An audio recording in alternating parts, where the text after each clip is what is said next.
In 2016, California wife and mother Sherry Papini disappeared for 22 days. When she was found, she told authorities a detailed account of being kidnapped and tortured. Years later, in a stunning twist, Papini pled guilty to making false statements about what happened to her, setting off a media firestorm. Now, for the first time, Sherry Papini is telling her side of the story and revealing shocking new information. Sherry Papini, Caught in a Lie, an ID documentary event, Monday, May 26th at 9 on ID. Set your DVR.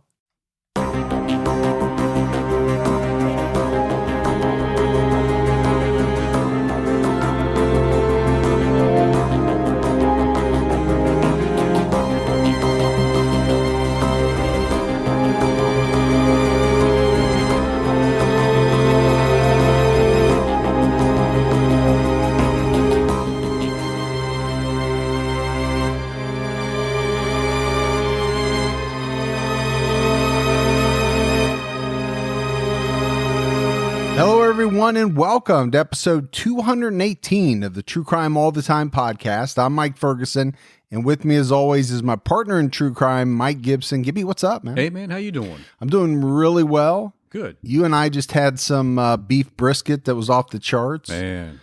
Had a little burn ends on them. Yeah. Ooh, it was tasty. Little dickies. Yeah, our options are limited where we live in Ohio when it comes to really good barbecue, right? We're not in Memphis. We're not in Kansas City, Texas. So we get what we get, but it was really good tonight. Yeah. Gibbs, we continue to see some great Patreon support. Let's give our shout outs. We had Jared Swanson. Hey, Jared. Gary St. Jock. What's going on, St. Jack? Liliana Palacios. Ooh, Palacio. Bex Mon. What's going on, Mon? Colin Corden. Hey, Colin. Zachary Moore jumped out to our highest level. Hey, appreciate that, Zachary. Mary Mayhews. What's up, Mehu? Brian Stone. Well, thank you, Brian. Matthew Garcia jumped out to our highest level. Appreciate that, Matthew. Cheryl Perino. Ooh, the Perino. Amy Kreiderman. Hey, Amy. Randy Baca-Coons. What's up, Randy Baca-Coons? Chris Barker. Hey, Chris. Catherine Welker. Well, appreciate that, Catherine. Allegra Whispers jumped out to our highest level. Allegra. We had Nicole Boats. What's going on, Nicole? Imelda Kirchhoff jumped out at our highest level. What's up, Kirchhoff? Nicole Donovan. Thank you, Nicole. Miss Urban Swag. Well, get that swag on. Hannah Dixon jumped out at our highest level. Thanks, Hannah. So did Kia Jumper. Well, thank you, Kia. And so did Angela Davis. Man, thanks, Angela. So a lot of people jumping out at our highest level. We really appreciate all that new support. And then if we go back into the vault, Gibbs, this week we selected Morgan Murphy. Well, good old Morgan. Our really good friend Morgan. Yeah. She's been with us such a long time. And we appreciate all that long-term support as well. We had some great PayPal donations as well from Mary Beth Long. Thanks, Mary Beth. Our really good friend. Pia Johansson. Pia. John Novick. Thanks, John. And Jennifer Dix. Well, appreciate that, Jennifer. Gibbs, we have a lot out right now. On True Crime All the Time Unsolved, we have an episode out on Lindsay Buziak. Yeah. And this is a case that a lot of people find very interesting. Right. You and I did, obviously. So we're headed up to Canada to talk about Lindsay, who went missing while showing $1 million home. Yeah. And there's a lot of intrigue, a lot of mystery. It's a case that people really get fascinated by. Definitely a lot of chatter on it. Yeah, there is a lot of internet chatter. And we have a new Patreon only episode out right now on both audio and video. It's on Robert Carl Foley. So we're down in Kentucky.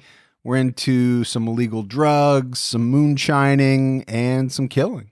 You know, that was a good case. Yeah, it really is. That guy just didn't care. He did not. All right, buddy. Are you ready to get into this episode of True Crime All the Time? I'm ready. We are headed to New York to talk about thief and serial killer Gary Charles Evans. Not really a person that I consider your typical serial killer. Much like the Patreon episode we did, Robert Carl Foley, I think they get classified as serial killers because there's multiple murders, there's layoffs. I think it meets that criteria. Right. But these people aren't Bundys or Dahmers or, people like that.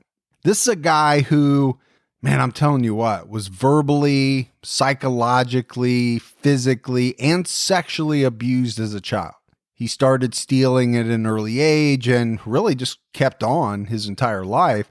He admitted to killing 5 people over about a 13-year period. But Gibbs, as you and I often say about most killers, how many more people could this guy have killed? That question is always there, right? That possibility exists. Sure, we're never going to know. Now, with this guy, he confessed to things that police didn't know about. So you kind of think, okay, if he did that, why wouldn't he confess to everything? But there might be a murder or 2 or even more that maybe the details were such or the people were who they were and he didn't want anybody to know about those. Very true. And I'll tell you right up front, man, this was a very tough case to research. It's a story that, I've been wanting to cover for some time now, but I was shocked by how little coverage there really was of Gary Evans, especially by newspapers. It's like they did not really pick up this case much at all, even in New York, until the very end. And obviously people will understand why that is. I think it has something to do with the fact that, he never made it to trial. And we'll get into the reasons behind that. Gary Charles Evans was born on October 7th, 1954 in New York to Roy and Flora Evans. He grew up in Troy, New York, a little bit north of Albany. He had an older half-sister named Robbie. Gary has painted a picture of his childhood that no child should have to endure, and I don't think anyone would wish on their worst enemy. And some of his claims have been corroborated by friends. I will say much of this information comes from a book on Evans written by William Phelps called Every Move You Make. It's a good read. I definitely would recommend it for anybody that wants to know more about Gary Charles Evans. His parents were constantly fighting. They both had issues with alcohol abuse. His mother tried to end her life numerous times. And Gibbs, it was often in front of Gary. I mean, I'm talking about, she slit her wrists. She tried to stand in front of trains. Really? On the tracks as they were coming. She once jumped off their apartment building. So this is a good way to let your kids know that they're wanted, right? I mean, you're trying to take your life in front of them. Yeah, I mean, all of this stuff that we're going to talk about, but this in particular, you wonder what it does psychologically for a child. Sure. Impactful for sure. Yeah. And not in a good way. No. Right? In a very negative way. Suicidal thoughts, suicidal tendencies, those are tough. People really struggle with those types of things. But to think that you would do that in front of your child, it's such a tough thing for most people to grasp. But no doubt, this was an unhappy woman. And, like we said, that her children, including Gary, seeing these things had to have a very major impact in a negative way on their lives. Gary's father was physically abusive to him. He said that his father beat him with a leather strap. And I think, Gibbs, it was one of those that you see like in the old barbershops. Oh, really? To sharpen your razor. To sharpen your razor. Those are made very thick on purpose. Right. Because of what they're designed to do. Yeah. I think you and I have talked on other episodes that we got our share of punishment. We did. We grew up in the age of corporal punishment when principals were allowed to use paddles. Yeah. Dads, grandfathers used hands, belts, switches. Racetrack pieces. Yeah. For you, racetrack pieces, which is something I never went through. Yeah. But I think, no doubt, right? This type of stuff went far beyond what was even considered normal back when we were growing up, most people don't consider that normal today. Oh, no. Something like that today, children's services. You might catch a charge. Yeah. But he would also lock Gary in his room for extended periods of time, days, Gibbs, sometimes without food. And he would often take the light bulb out of his room so that he would be completely in the dark. It's like being in prison. To me, it almost sounds like some kind of psychological warfare. Right. Like you're trying to extract information from someone. So, you're doing the slow water drip on them, and then you're doing the isolation in the darkness. And that's some heavy metal rock every now and then, blaring just to really throw them off. I mean, you know how it all works. You've done it. I have. As if the psychological and physical abuse wasn't bad enough, Gary also claims that he was sexually abused by both of his parents. Couldn't find much on what he says his mother did to him, but he definitely said that his father would handcuff him to a post in the basement of their apartment and, according to him, molest him in the most vile of ways.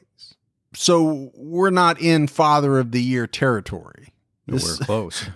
This is a horrible guy who, abused alcohol. I think he had trouble keeping a job. I want to say his dad got in a bad accident at one point and was unable to work.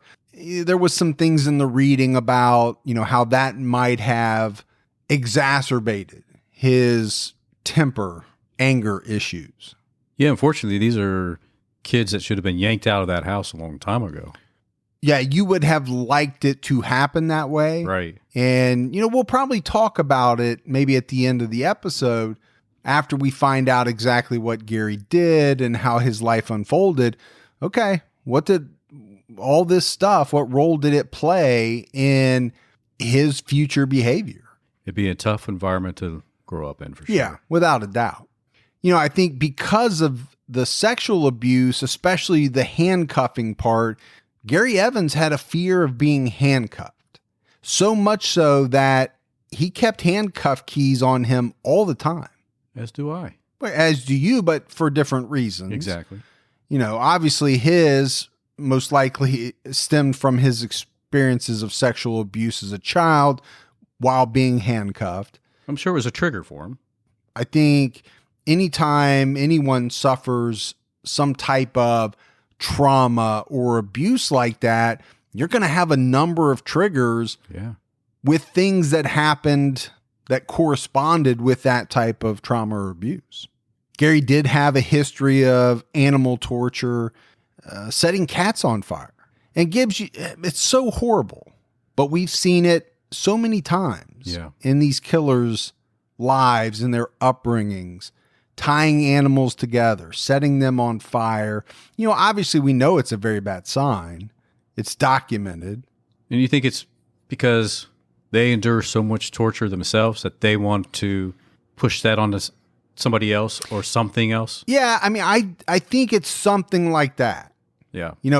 Could it be that their lives are so far out of control, meaning they're being abused? They can't control what's happening to them, so they crave this type of control. Right. I mean, that's control, right? It is. When you're talking about being in control of the life of an animal, you are deciding what is going to happen to them. Yeah. So it could be one of those situations where he's like, I can't control my own life. I can't control these things that are happening to me, but I can damn sure control what happens to this animal. Mm-hmm. And maybe at the same time, take out some of my frustrations on them. It's tough to, kind of make sense of this type of sickening behavior, but I think we might be on the right track. I think it's a possibility that some kids, when they're doing that type of thing, might view it that way. I'm sure there's lots of other reasons too. Like I said, Gary was a thief his entire life. He started young. I mean, 8, 9, 10 years old. One report said that he stole a ring worth about $1,000. around the age of 8. Wow. Early. So, yeah, two things jumped out at me about that, right? 8 years old is very early to be, a cat burglar. Yeah. Or however I don't know how he got his hands on this ring. And then the second thing was, all right, we're talking about the early 1960s. It's a heck of a ring. Yeah. To be worth that much money back at that time, what do you think a ring worth $1,000 in the early 60s would be worth today? Man, Beep, boop, beep, boop, beep, boop, boop. $12,000. I'll go with that. Yeah. I always go with your stuff because I have no idea. Unless it's the ring from Lord of the Rings. You mean it's the one that binds or ties everything together? It's the big ring. That one's priceless, man. Exactly. It's precious. Yeah, I have no idea what it would be. I could look it up, but that takes all the fun out of it. I want to hear your answer. You're probably not as far off as you sometimes are. What do you mean? Sometimes you are so far off, man. You're crazy, man. People email in with the right answer, and it is so far off. Yeah. It's going to be hard to be off on this one unless you actually know what made up that ring. It's really not, because they have these things called inflation calculators. Well, I get that, but I'm saying, is it diamond? Is it emerald? That's true. I get what you're saying. Gold, silver. I was looking at it more of just a dollar amount. $1,000 in 1960s is now worth X. I got you. But you're right. I get that, right? The price of gold, the price of silver, the price of valuable gems. Yes. Gary's parents divorced in 1968. His mother went on to remarry a number of times, and Gibbs, every time, these men were described as abusive alcoholics. Well, seems like what she attracted. Yeah, maybe. I mean, she, I think, had an alcohol problem herself, and maybe that probably went a long way to meeting whoever she was meeting. Yeah, not sure where they met, but if they met at the bar. At the bar, you're going to... Maybe. Yeah. But I think what's important, because I really couldn't find much about, his dad and what he did afterwards, but it's really at this point that Gary Evans begins staying with different people, but really essentially living on the street, doing whatever he has to do to survive. He was busted for breaking and entering at the age of 15 and did 90 days in jail. I do know his father died in 1977 from throat cancer, and his mother died in 1983 after falling on some ice and hitting her head. I just really couldn't find any evidence that he had all that much to do with them after what is a pretty early age, right? After this divorce. And it's kind of hard to blame him for that, right? You and I talked about it. It sounds like these people were horrible parents. Probably just wanted to wash his hands of it. Yeah. I would have. They mistreated him very badly, if you believe what he has said. Well, that's true, right? It's a one-sided story. It is a one-sided story because I think by the time he's probably telling it, both of his parents are deceased. But I did say, and I think this is important, some of his claims were corroborated by friends, or I don't think he had a lot of friends because I don't think he was allowed to have a lot of friends. But just the fact that you do have some corroboration goes a long way. Yeah, it does. One thing I found interesting is that Gary didn't drink or do drugs. And in fact, he detested people who did. My thought, Gibbs, is that probably stemmed from what he endured at the hands of his parents. I'm sure most of that, if not all of that, occurred when they had been drinking. And I'm surprised because sometimes the drinking part can be hereditary. Yeah, I do think there are some genetics that can come into play, but it can also be learned, right? Now, it seems like for him, it was learned, but it was, hey, I don't like that because bad things happen, maybe. And I'm making some assumptions here. Sure, yeah. Some people use alcohol and drugs as a coping mechanism. It's interesting that he chose not to. So Gary is thieving in order to survive. In his 20s, he got together with two childhood friends. Like I said, I don't think he had a lot of friends because I don't think his parents allowed him to have a lot of friends. But he did get together with two childhood friends named Michael Falco and Tim Reisdorf. These guys all moved in together, and over the years, they committed a lot of burglaries together. They were partners in crime, with Gary Evans essentially as the ringleader. And Gibbs, I think these guys got to be pretty good at casing places and, planning out their robberies. They focused a lot on antique stores. But as much planning as they did, as much casing as they did, Gary had a habit of getting caught. From 1971 to 1998, he was arrested 22 times. That's quite a bit. And received 15 felony convictions. Yeah. That is a lot. Now, we're not going to be able to discuss them all, so we'll focus on the things that are more important. But just by me giving you those numbers, what we're going to see. Oh, sure. Yeah. This trend that seems to come up in so many cases of him getting out fairly early. Now, when I talk about all these arrests and all these, felonies, they weren't for murder. And, that's kind of a distinction.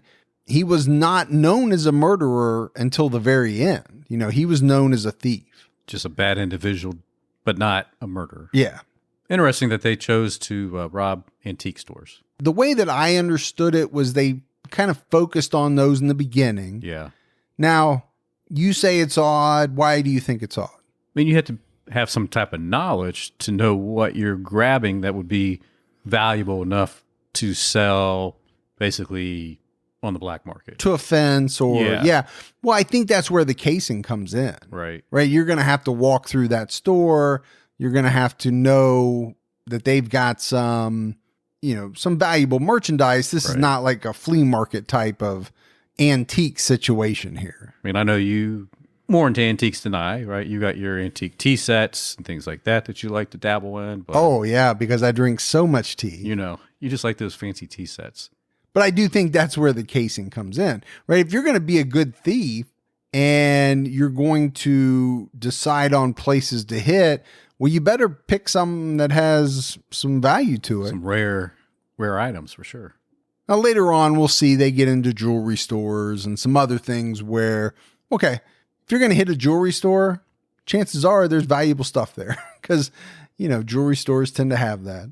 All right, Gibbs, let's take a quick break to talk about our sponsors. And first up is BetterHelp. Folks, if there's something interfering with your happiness or preventing you from achieving your goals, BetterHelp Online Counseling is there for you. I've tried to serve us out. I signed up, I answered all the questions to help them assess my needs, and I got matched with a licensed professional therapist. We started communicating in less than 48 hours. This was my first time talking with a counselor, and I found it very therapeutic. This is not a crisis line. It's not self-help. It's professional counseling done securely online. What I really like about BetterHelp is that you can log into your account anytime and send a message to your counselor. You get timely and thoughtful responses. Plus, you can schedule weekly video or phone sessions. BetterHelp makes it easy and free to change counselors if needed. It's definitely more affordable than traditional offline counseling, and financial aid is available. So try it out for yourself. Visit BetterHelp.com/TCAT. That's better, HELP,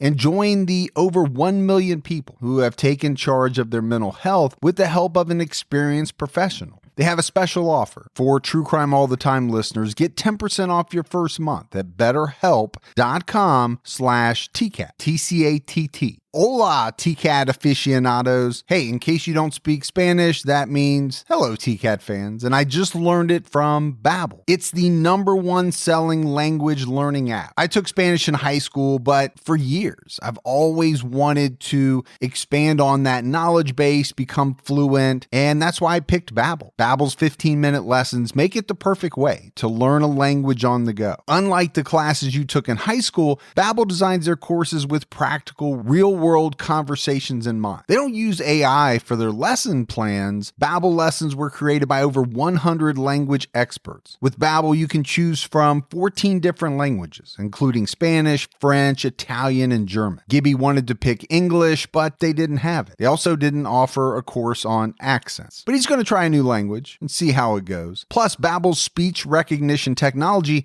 helps you to improve your pronunciation and accent. Start your new language learning journey today with Babbel. Right now, when you purchase a 3-month Babbel subscription, you'll get an additional 3 months for free. That's 6 months for the price of 3. Just go to Babbel.com and use our promo code TCAT. That's BABBEL.com, code TCATT, for an extra 3 months free. Babbel, language for life. In January of 1977, Evans received a 4-year sentence for breaking into a house in Lake Placid, New York. He did most of that time and was paroled in March of 1980. So he got out a little early, but it's not one of these situations where he got 4 years and he was out in 2 months. Right. Yeah. For murder, you and I have seen that, or for some type of very vicious sexual assault. Well, we just had that Patreon only episode where he received a 35-year sentence and only served 4 years. Yeah, that kind of blew us away. Yeah, it did.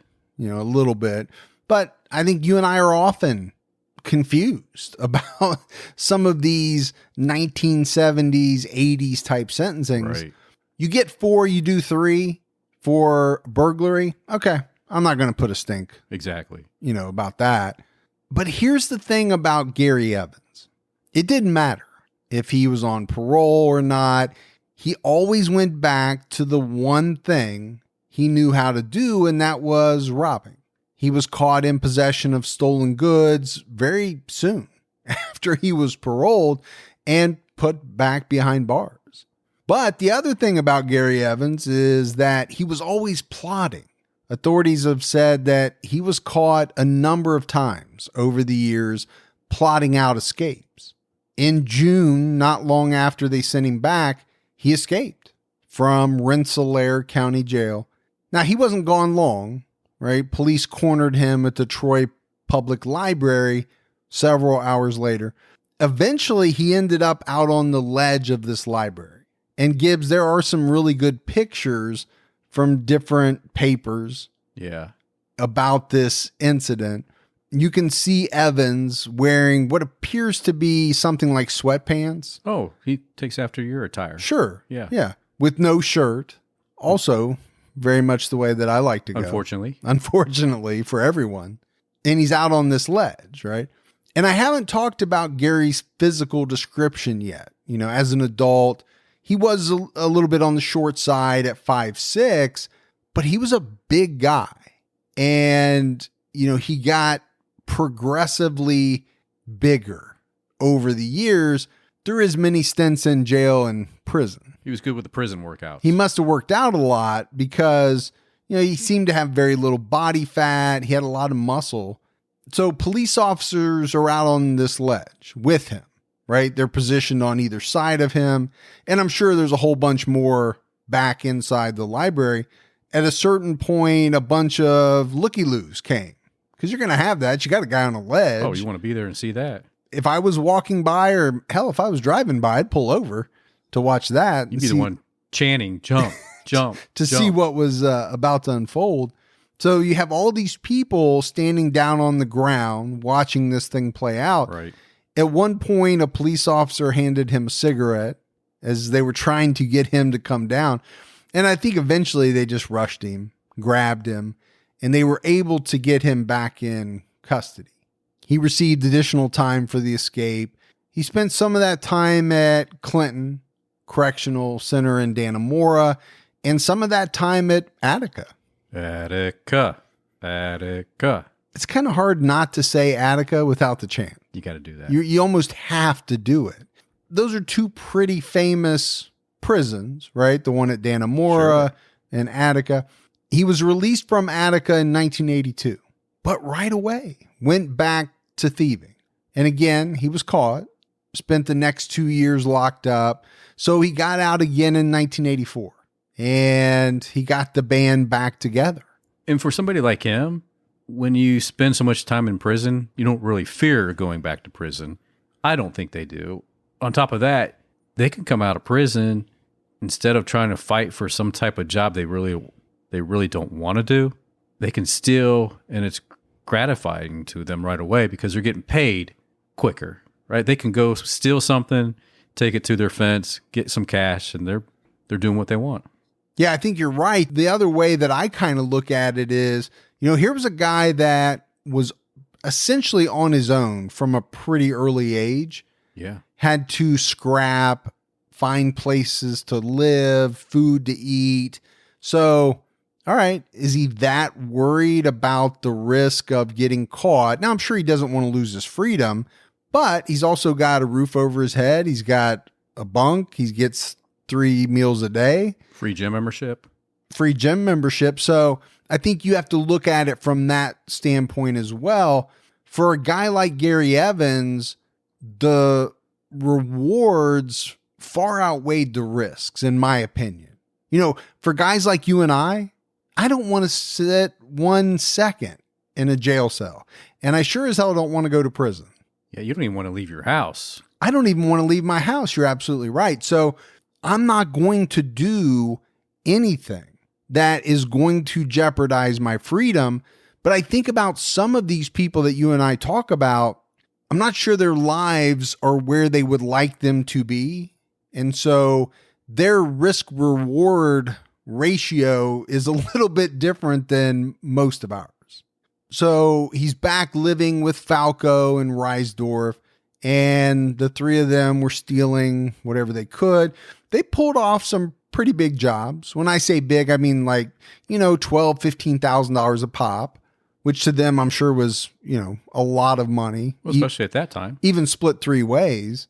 We're not talking about millions, but definitely money that they could live off of. Evans committed his first known murder in 1985.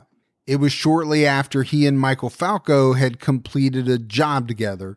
Gary shot and killed his longtime friend and partner, Michael Falco, in the apartment that they shared.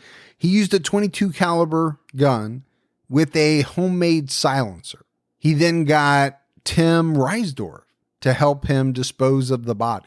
So, I found this very odd. Here you have 3 guys living together, who have known each other since they were kids. Well, one of them kills one of the guys, and then you're going to get the other guy to help you roll up the body and dispose of it. I think Tim should have been a little bit nervous about that. Yeah, well, we're going to find out. Tim's probably a big reason for why Gary killed Michael Falco. So they rolled Falco's body up in a sleeping bag and they drove to Florida, where Gary's sister lived, half-sister. They disposed of his body in a swamp near her house. So I'm thinking, Gibbs, they used this excuse of going to visit his sister to hide their true intentions, which was to dispose of Michael Falco's body. It's a long drive with a body in the trunk. It is. You got to make sure you don't get pulled over and searched, but it's also a pretty good alibi. The other thing is you're disposing of a body, 2,000 miles from home plus? I don't know how far it is, but is that body going to be connected to you? Obviously the further away you get, the better. Well, yeah. And you have a legitimate reason for being there. But within a week or so of returning to New York from Florida, Gary robbed some drug dealers of $12,000. And during this incident, he got involved in a high-speed chase with police and he was caught again. So, it's like he just cannot keep from getting caught. This time he was sentenced to 4 years in Sing Sing. He's really spending some time at some major prisons. Yeah, he's trying to make his way through all the famous prisons in New York, I think is what he was trying to do. So, I talked about it. I know this guy pulled a lot of jobs over the years, but, let's be honest. He didn't seem real adept at not getting caught. His success ratio is not very good. Yeah, I don't know arrests to jobs, what that ratio would be, but he did get caught quite a bit. But it was inside Sing Sing where Gary Evans met and became friends with none other than Son of Sam, David Berkowitz. I even found what appears to be a Polaroid of the two taken inside the jail. And you can find it. It's out there online. But how bizarre is that? It's really bizarre. That, it's old David Berkowitz. I think I should befriend him. And in that picture, I'll say David Berkowitz looked big too. I guess, there's just nothing else to do but work out. All day long. When you got life. Yeah. You might as well keep your body up, I guess. Evans got out of Sing Sing in 1988. I don't know if he kept in touch with Berkowitz or not. Maybe he got tired of David, and you remember how much bullshit that guy had. He had a lot of bullshit. He did, man. It was like you could not believe anything that came out of his mouth. Now, the same could be said for a lot of serial killers, but he knew what he was doing, how, playing that game. Oh, he knew how to game the system for sure. And I think Mindhunter did a good cover on him. Yeah, I enjoyed that. I mean, I love that show. I wish it would come back soon. Right. But after he got out, Gary had to find a new partner. He had killed his main partner, Michael Falco. And really, even before that, he and Tim, they weren't working that much together. I don't think Tim was as involved in some of the thefts as Gary and Michael were. But he did find a new partner in a man named Damian Cuomo. Later that year, the two drove to a jewelry store in Watertown, New York. They broke in, but were met by the store owner, 63-year-old Douglas Berry, who had been sleeping in the back room. So again, if you're casing a joint, maybe you ought to find out if the owner sleeps there from time to time. They must have missed that part. Important fact to know. Gary Evans shot Berry to death, and then they took off with their loot. But by the end of that year, Evans murdered Damian Cuomo. He shot him multiple times in the head with a .22 and then buried his body. So Gibbs, I think by this point in time, Gary Evans didn't have a problem with murder. I think you've talked about it before. What happens in your mind after you've committed that first one, right? How much easier does it get to say, yeah, I can do that again? Oh, yeah, I believe that. I think for people like this, it starts to become second nature.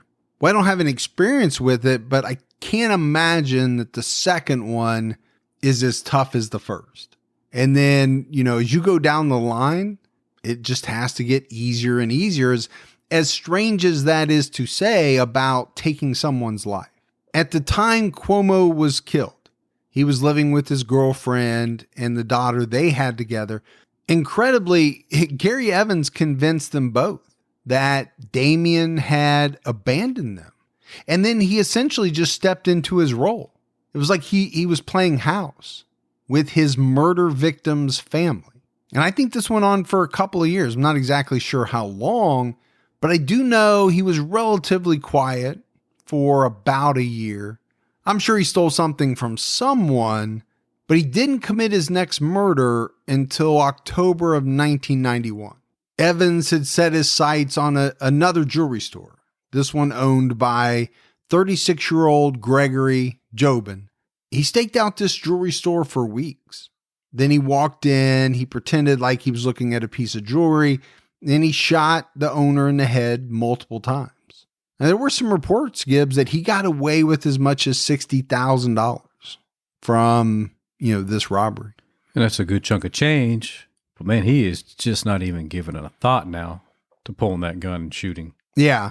Yeah. Like I said, I think it's becoming easier and easier, too easy, right, for him. Because I don't have all the details on this encounter, but he had robbed so many places over the years and never killed anyone as far as we know. Why all of a sudden is he killing people? Right. Could he not have pointed the gun at this guy, tied him up, and left? Yeah. But the guy would have seen his face. Right. Well, maybe this is how he thought he was going to keep from getting caught. Yeah, maybe. Because like we said, he'd not been great at it, right? Up until this point, he'd been caught a number of times, and he didn't get caught for the previous jewelry store robbery where they had killed the man, the owner, sleeping in the back room. So maybe you're right. Maybe he thought, hey, this worked. Now, I had to take somebody's life, but it worked. And again, the risk reward. Sure. That all of us go through in just about everything we do, right? There's a risk reward factor. Yeah, I could eat a whole gallon of ice cream. The risk is I'm going to get fatter than I am today. But now I want ice cream. But now I do too. Yeah. Let's get some ice cream after this is over. I just think for some people, their risk reward is so far out of whack. Oh, sure. Yeah. Because don't get me wrong, he wants to rob these places. He does. He's always wanted to. He's going to continue to want to. And you could make the argument he needs to. This is the way that he survives. This is the way that he's getting his money. He doesn't have to kill anyone, but he's made the choice now that he's going to. So obviously he's weighed it out to some extent, whatever extent his brain allowed him to. And for me, I just think he came to terms with the fact that if I get caught, I'm just going back to one of the prisons I've been at before. Yeah, maybe I'll see Berkowitz again. Exactly. See my buddy Berkowitz. His next heist was a big marble bench from a cemetery in Albany, New York.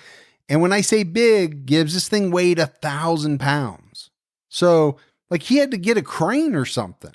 I really couldn't even find all the details of how he did it, but I do know a crane was involved. And apparently, the person that he fenced it to turned him in. They're probably like, dude, What the hell you want me to do with this 1,000-pound? I don't know how to move this thing. I don't know what I'm going to do with it. Yeah. And it looks really obvious when it's sitting out in front of my store right here because we can't move it inside. Yeah.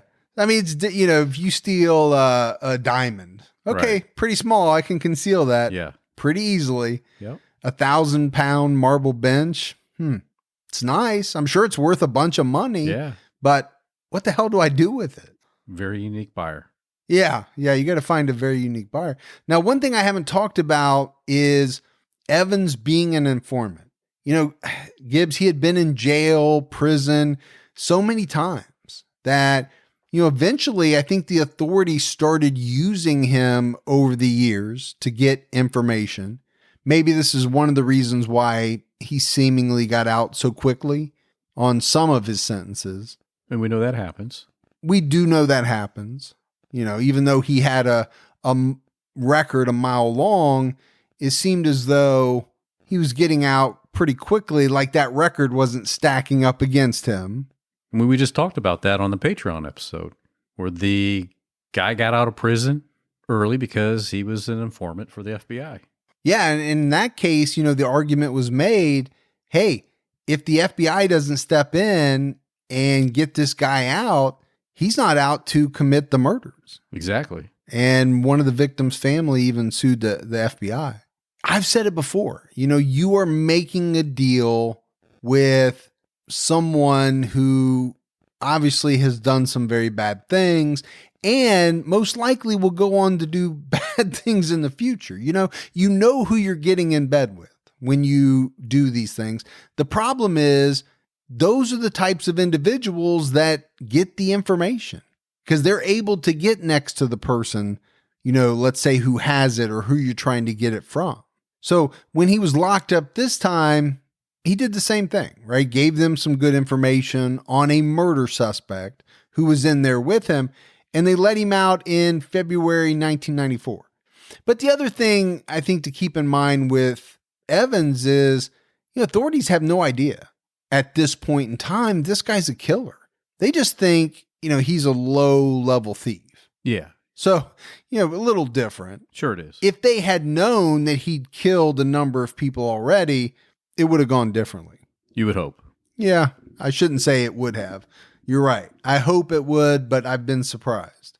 All right, Gibbs, let's take our last break to talk about Headspace. You know, it's hard to start a new routine. If you're one of the 34% of Americans who made a resolution to be less stressed, Headspace is here to help. Headspace is your daily dose of mindfulness in the form of guided meditations in an easy-to-use app. These meditations start at just 1 minute each, and you don't have to be a guru. Headspace is great for all levels of meditators, whether you've tried it before or you're a beginner who's curious, or maybe even a little intimidated by it. My wife and I both use Headspace to get into the right frame of mind before we go to sleep. And we've noticed our sleep has been better. Headspace is backed by 25 published studies on its benefits, 600,000 five-star reviews, and over 60 million downloads. Headspace makes it easy for you to build a life-changing meditation practice with mindfulness that works for you on your schedule, anytime, anywhere. You deserve to feel happier, and Headspace is meditation made simple. Go to headspace.com/TCAT. That's headspace.com/TCAT for a free 1-month trial with access to Headspace's full library of meditations for every situation. This is the best deal offered right now. Head to headspace.com/TCAT today.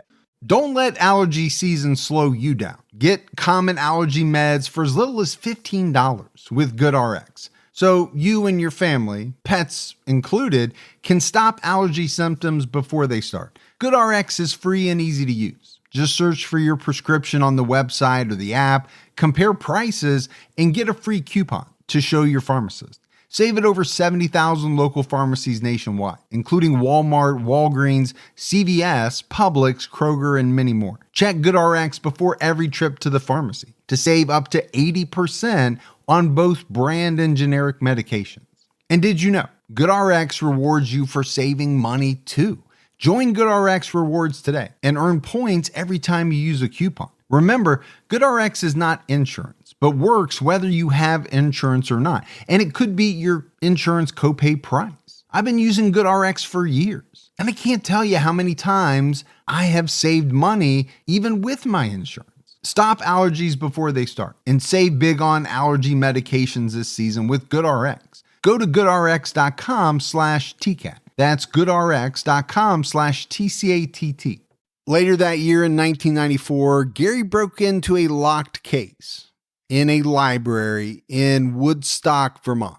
All right, doesn't seem like the kind of place that, most people would try to break into to steal something from. So he waited till the library was closed. And I guess in this locked case, they had a valuable, rare book. It was one of John James Audubon's Birds of America books. Yeah. Very famous. Yes, it is. Dates back to the 1800s. It's a book of lithographs of birds. Now, some of these books are very rare. And according to the Economist publication, adjusting for inflation, 5 of the 10 highest prices ever paid for printed books were for copies of the Birds of America. Very rare. Gibbs, some of these went for $7, $9, $11 million. And I know this is a book you would like because it has a lot of pictures. My favorite. I know how you like your picture books. Now, the book that Evan stole wasn't, one of these really high priced ones, but it was valued at around $70,000 in 1994. That is still a very rare, pricey book. It's a good payday for him. For a book. Yeah. Yeah. He was caught though. Right. But he was charged with a federal crime. You're breaking into a library. Not good. He was looking at 25 plus years for stealing this book. And it would be hard for somebody to fence that, knowing that it's such a rarity. It's going to stand out more so than I got this radio or this TV. Or even a diamond or, a ruby that's been taken out of the setting. Okay. Is somebody going to look at that and know for sure that that was their diamond or their ruby? Maybe, probably not. Right. But this book was so specific, like you said, that, I could see where, fence might get a little nervous on something like that. Maybe like the marble bench. Why don't you start stealing shit that I can actually do something with? Exactly. Get some coins, get some gold, get some TVs. Just TVs for a while, man. So 25 years he's looking at. He made a deal to give the book back and he wound up with 27 months instead. Still, 27 months for stealing a book. That is more than some of the people we've talked about in past episodes have served for violent sexual attacks. It is. Put that in perspective. I'm not saying that he should have stolen the book, but how can you weigh the two crimes side by side and say, yeah, they seem about even? And that's why the system's a little messed up sometimes. It is. Yeah, no doubt. It's not perfect by any means. Has not been perfect over the years, for sure. So he does his time. He gets out and he reunited with the one person that, he's got in his life that can help him steal. And that's Tim Reisdorf. They teamed up to commit some burglaries because, hey, man, you have to eat, you have to pay the rent. I'm assuming that's what they were thinking. But in October of 1997, Evans shot and killed Reisdorf. His last friend. His last friend, shot him with the .22. Then he chopped up his body with a chainsaw into a bunch of pieces and then buried the pieces. So you can't tell me things aren't getting easier for this guy. And when I say easier, I mean in the terms of committing murders. Okay, I killed one friend. I killed a second partner. Now I've killed my other friend. And I'm just going to take a chainsaw and, chop up his body into pieces and I'll be done with it. So he's elevated to a whole nother level now. Chopping up bodies. Chopping up bodies. We know if you can kill your good friends. Probably not hard to take that next step. Yeah. Probably not. But he's on probation, right? He hadn't been out of prison all that long, federal prison. He's on a probation. He takes off after he kills Tim Reisdorf. So police begin looking for him. I think they also had some suspicion that, he was somehow involved in this disappearance of Reisdorf. They finally caught up with him in 1998 in Vermont, but they did so with the help of Damian Cuomo's girlfriend, right? They had this relationship for a while after he had killed Damian. So he was arrested and brought back to New York. Like I said, police definitely suspected him in the murder of Tim Reisdorf, but Gibbs, I don't think they had the evidence they needed. They might have thought he had something to do with it. They didn't have a body. They didn't have a murder weapon. They really had no evidence to charge him at all. But for some reason, kind of out of the blue, Evans decided to confess. And he ultimately confessed to 5 murders: Michael Falco, Douglas Berry, Damian Cuomo, Gregory Jobin, and Tim Reisdorf. He said he killed Michael Falco because he thought he had stolen from him. And I think he was a little worried that he was about to rat him out. He basically said the same thing about Damian Cuomo. He thought he was stealing from him as well. And I think he was probably trying to tie up a loose end. As for Tim Reisdorf, Evans relayed that he was angry because he had found out that Tim had lied to him. And I kind of foreshadowed this when we talked about the murder of Michael Falco. Sure did. I think Gary viewed Tim as the reason that he felt he had to kill his good friend Michael Falco, because it was Tim who had told Gary that Michael had stolen from him, when in fact he hadn't. It had been Tim all along. So when Gary found this out years later, he was pissed. And he wanted revenge. He wanted revenge. Now, he ended up having to kill his second friend to get it. Right. But it was revenge for, I guess, him having to kill his first friend, is the way he must have looked at it. Like I said, it seemed to me like the guy only had 2 friends, as far as I could tell, and he shot them both to death. He explained that Barry and Jobin were killed as part of the robberies of their stores. He helped police recover the bodies of Falco, Cuomo, and Reisdorf. And again, Gibbs, I cannot stress this enough. Police had no evidence. They didn't know where any of these bodies were. Yeah, they needed his help. They wouldn't have been able to do anything to him if he had not decided to confess. Now, could they have put a case together later on? Maybe. But at the time, they had nothing on him for even Tim's murder, let alone all 5. He was indicted for the murders, and prosecutors said that they would seek the death penalty for the murder of Tim Reisdorf. They couldn't on the other ones because they happened before the death penalty was reinstated in New York. I said it up front. Gary Evans was never going to be tried for his murders. At some point, he made the decision that, that was just something he was not going to let happen. In the past, when he got caught, he would do little stints, but this is going to be a lifetime in prison. Or death. One or the other. You're not going to leave this time. No, I think you're right. I'm not going to say he was okay with going to prison earlier, but I think he knew he'd do a little workout. Right.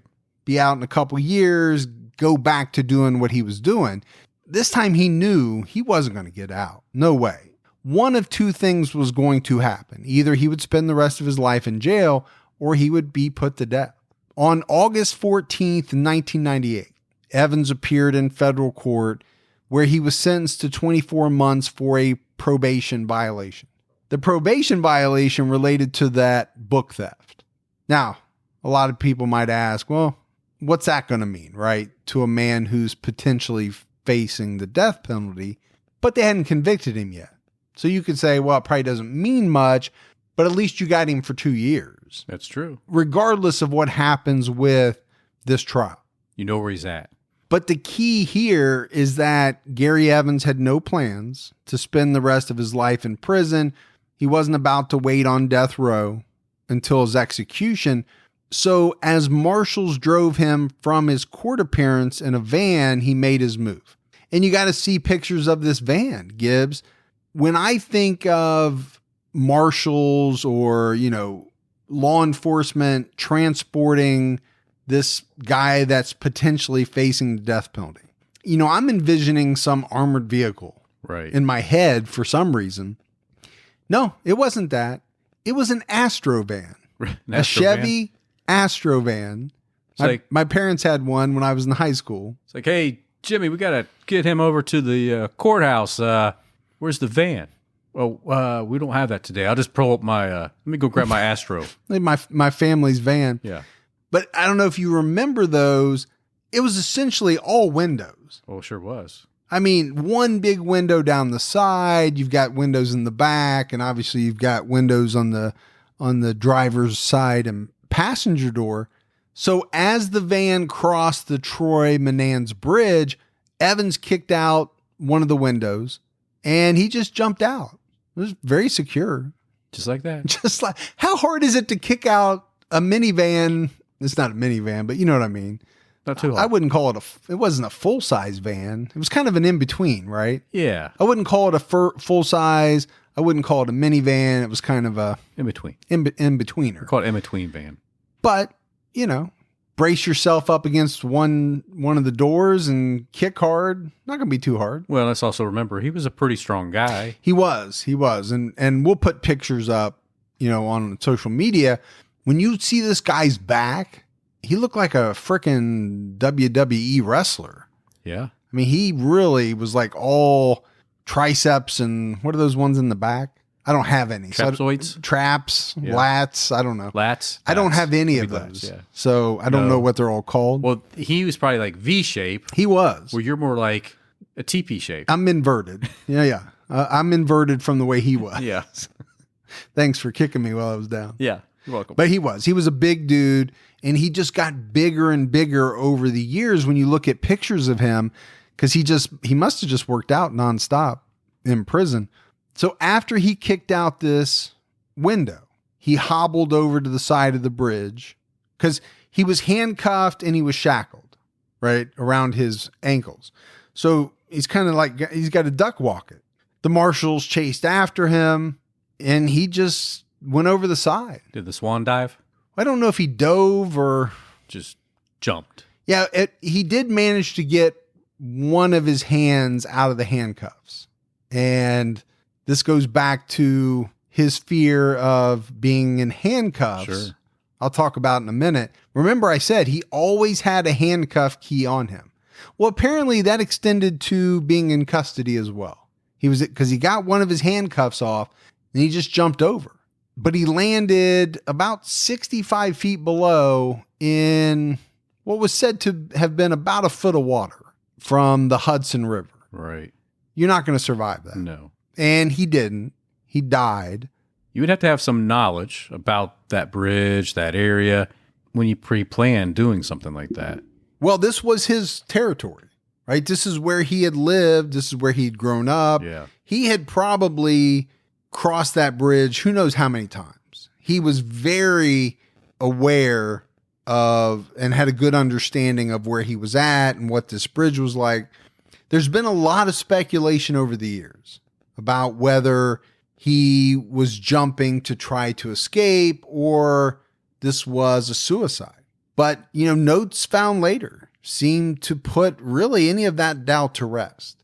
In several notes, he wrote, "To live in a cage forever or until they can kill me after the life I've had is no life at all, only misery.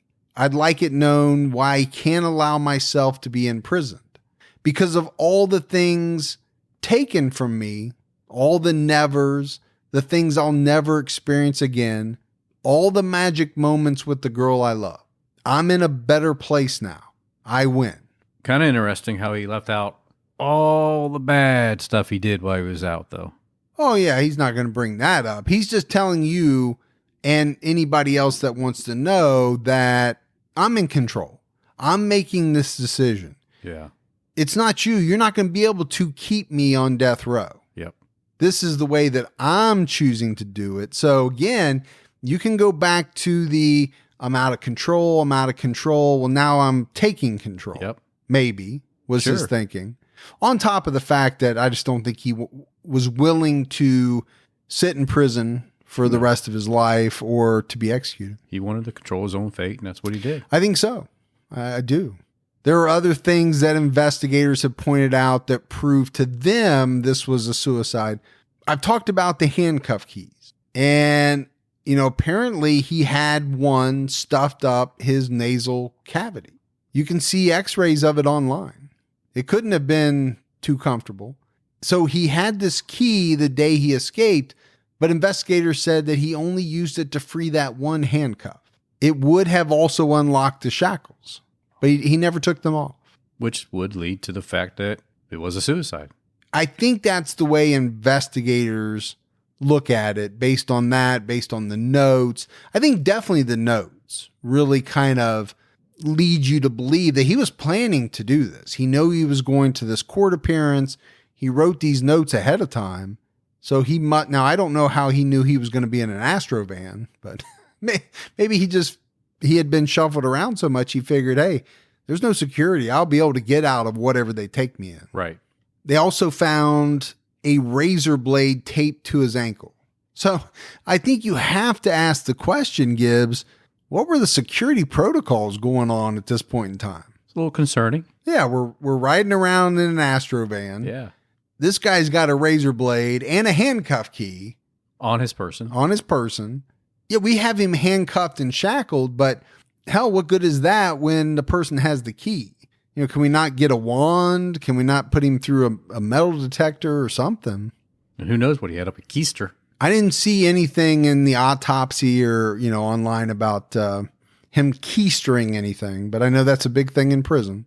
Some people keister a shiv or a shank, sometimes with really bad results. Yeah, you keister just for fun. Yeah. You got to stay in practice, man, in case you ever are put into prison. Well, that's true. You never know. You never know what's going to happen. I say keep your head on a swivel, right? You do. This is kind of falls in line with that. It's a much different version of that. Yeah.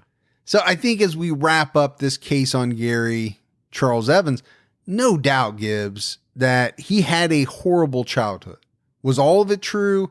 I don't know. But some of it's been corroborated. I think it's pretty safe to say it was a horrible childhood. But that doesn't excuse the things that he did.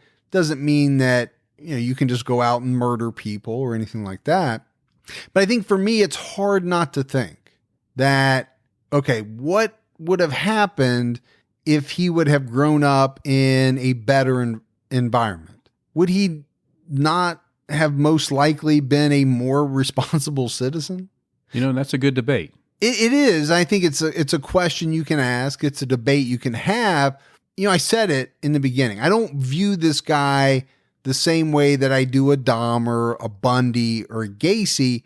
I don't think he killed for the fun of it. I don't think he killed to, satisfy a compulsion or a craving or anything like that. I think this guy killed because to him, he felt as though he needed to solve a problem. Whether that problem was someone was stealing from him, or he felt as though they were going to tell on him, or he had a store owner who could identify him. Now that doesn't make it right, obviously. To me, it's just different than what I call the true serial killers, that the way that I think of a serial killer. But like you said, Gibbs, I think it's a question that you can ponder. Would Gary Evans have grown up to do the things he did if he had responsible, loving parents? In his case, I think maybe he could have been a little different. I think he could have been. Yeah. Now, you could ask that question about a lot of killers, but some of them come from good homes. They sure do. They're just evil. I don't know what to make of this guy. I'm not sure he had a frog demon. I'm not sure he was evil in the sense of, some of these people that we think of as evil. Obviously, he was a murderer, so you could say, well, that's right. Evil. To be such a victim of abuse at an early age by your mom and dad, the two people in the whole world you should always be able to trust, definitely had an impact. Yeah, it had a negative impact. There's no way it set him down the right path. Now, the question is, would he have chosen to stay on the right path if he'd had parents that put him on the right path? Does that make sense? Well, sure, yeah. Because some people are set on that path. They just choose to veer off. Some people aren't set down that path and they choose to get on it. They turn their life around and make good of themselves. I think it happens both ways. There's no way to answer the question, but it's something you can debate and talk about. But no doubt, Evans went down the wrong path. And you just can't excuse what he did regardless of what he went through. No, because we've talked about it before where other individuals have had a really shitty childhood. Yeah. Trauma, abuse. Yeah. Went through similar situation, but it didn't result into being a murderer. Yeah. I think that's the bottom line. I view Gary Evans as a guy who made his own choices. I didn't see any record of, severe mental illness. I didn't see anything like that in his background. I think he chose to do what he did of his own free will, and he was going to have to pay the price for that. He just chose to do something else instead of waiting for that to come. I just don't think he cared about the consequences of his action, and that allowed him to carry on doing what he did. And I think you can say that for everyone who kills. Right? They have, unless you have a severe mental impairment that keeps you from knowing right from wrong. Right. As a murderer, you know what you're doing is wrong. And you're making the decision to do it anyway. Because why? Because that's more important than the risk of getting caught. Yeah. Pure and simple. But that's it for our episode on Gary Charles Evans. Gibbs, we got some voicemails. You want to check those out? Let's hear them. Yo, what's up, guys? I've been a listener for about going on 2 years now. Your podcast gets me through the day. When I'm at work, I'll put it on. When I'm just chilling at the house, I'll put it on. It's very knowledgeable. But I was wondering if you guys would ever do a podcast about the McMartin preschool molestation case. I don't really know much about it, but I'd love to know more about it. And I feel like you guys are the best people to tell me about it. So, but anyways, love you guys. What's up to my boy Gibby? Thanks, guys, for everything. Yeah, I was actually reading up on that case about 4 months ago. Right. It's a fascinating case. I've had it on the list probably since we started the podcast. I will say this. It's going to be a tough one because of the subject matter. Sure. And the charges that were levied. But, it's fascinating. So I know we'll do it at some point. Hi, Mike and Gibby. This is Becca from Central Kentucky. Go Cats. I just finished episode 208. You all have been a saving grace for me during the pandemic. I started listening in March when I got sent home to work from home and am still home, and I listen every single day. So I appreciate everything that you all do and have continued to put out the podcast because I needed them. I have a case suggestion. David Sparks was recently sentenced back in December of 2020, actually. And this is a case of the murder of Savannah Spurlock that made national news. However, I feel like it's one of those small town cases that kind of shook everybody in Lancaster, Kentucky. So you all might want to check that out. And again, I appreciate everything that you do. Have a good one and keep your own time ticking. Man, go Cats. They're going to need some go. They need a lot of go, man. They're rough. This is the roughest year that I've ever had as a Cats fan. I'm 46 years old. You think about burning your blue stuff? No, never. Oh, okay. Never. But that, I'll make sure that case is on the list. Hi, guys. My name is Sarah Miller from Chehalis, Washington. My husband and I love your podcast, and we listen every week in our car on our long commute. We couldn't find that you guys ever covered Gary Ridgway, the Green River Killer. Since we're from Washington, he's always fascinated us. And in the last 2 weeks, a previously unidentified girl was finally identified as a 14-year-old runaway. This case has never really formally been shut because there's still 2 Jane Does left to identify.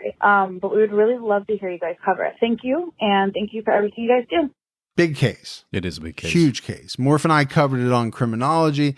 I know you and I will do it on True Crime All the Time, but it's a massive case because the victim count is just so high. Yeah. With Gary Ridgway. And we talked about doing it when we came up on episode 200. Yeah, we did. We that was a potential for episode 200. He's also a guy that's come up in quite a few of our unsolved cases because the guy was so prolific, and you have these unsolved cases out on the West Coast, and you think, well, could be Gary Ridgway. And I remember he came up during the beginning of COVID when they were doing some prison releases because they almost let him out. Yeah.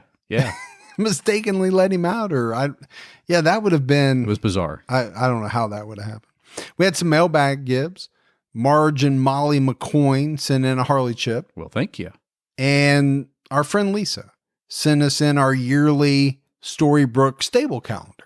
Really? Yep, for 2021. So we got that going. Well, we like that. So we appreciate that. We do. All right, buddy. That is it for another episode of True Crime All the Time. So for Mike and Gibby, stay safe and keep your own time ticking.